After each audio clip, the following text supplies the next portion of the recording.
ආණ්ඩුව පසුගියදා ඒ සංශෝධනයට ඇතුළත් කර තිබෙන කරුණු ඍජුවම පාසල් පද්ධතිය කඩා වැටෙන, පාසල් පද්ධතිය විනාශ කරන, පාසල් පද්ධතිය අවුලෙන් අවුලට ගෙන යනු ලබන කාරණාවන් වීම වගේම ගුරුවරයා සහ විදුහල්පතිවරයා පාසල තුල දැඩි පීඩනයකට සහ අනාරක්ෂිත බවකට පත් කිරීම මේ සංශෝධනයේ මගින් ඍජුවම සිද්ධ වෙලා තිබෙනවා.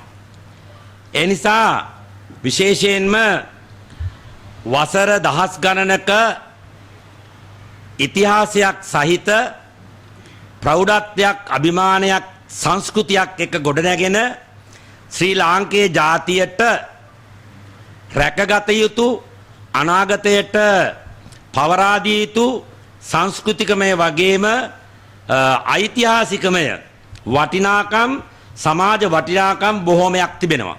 මේවා සියල්ලක්ම අතීතයේ සිට පැවතාවෙත් වර්තමානයේ සිට අනාගතයට ගෙන යන්නේ අධ්‍යාපනය මගින්. අවුරුදු 100ක 200ක නැත්නම් 300ක වැනි කෙටි ඉතිහාසයක් තිබෙන මේ යුරෝපීය නැත්නම් බටහිර රටවල් වලට ඔවුන්ට රැකගත යුතු වටිනාකම් නැත්නම් අනාගතයට ගෙන යුතු හරපද්ධතීන් කිසිවක් ඇත්තේ නැහැ.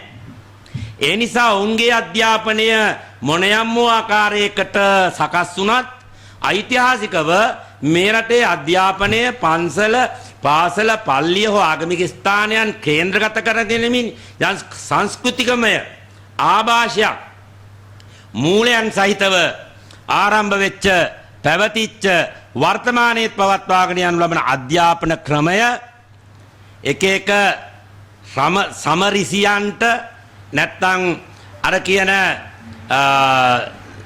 සමාන ලිංගික හැසිරීම ඇති අයට ඒ කියන විකෘති මානසික කායික ක්‍රියාවන්ගෙන් යුක්ත විකෘතිකයන්ගේ අවශ්‍යතාවයේ පරිදි හිපියෝ බිහි වෙන සමාජයක් ඇති කරන මේ සංශෝධනය අපි තරයේ ප්‍රතික්ෂේප කරනවා කියන එක මේ අවස්ථාවේ කියන්නට ඕනේ. විශේෂයෙන්ම මේ සංශෝධනය ගුරුවරුන්ට, මේ විදුහල්පතිවරුන්ට, අධ්‍යාපන පද්ධතියේ සියලු දෙනාටමත්, ඒ විතරක් නෙවෙයි දෙමව්පියන්ට, මේ සියලුම වැඩිහිටි සමාජයට අතිශයින් බරපතලයි. දැන් ගුරුවරුන්ට හිතන්න වෙනවා කාරණා දෙකක්. ඒ තමයි මොකද්ද? එකක් තමයි උගන්වනවද නැත්නම් හිරේ යනවද කියලා.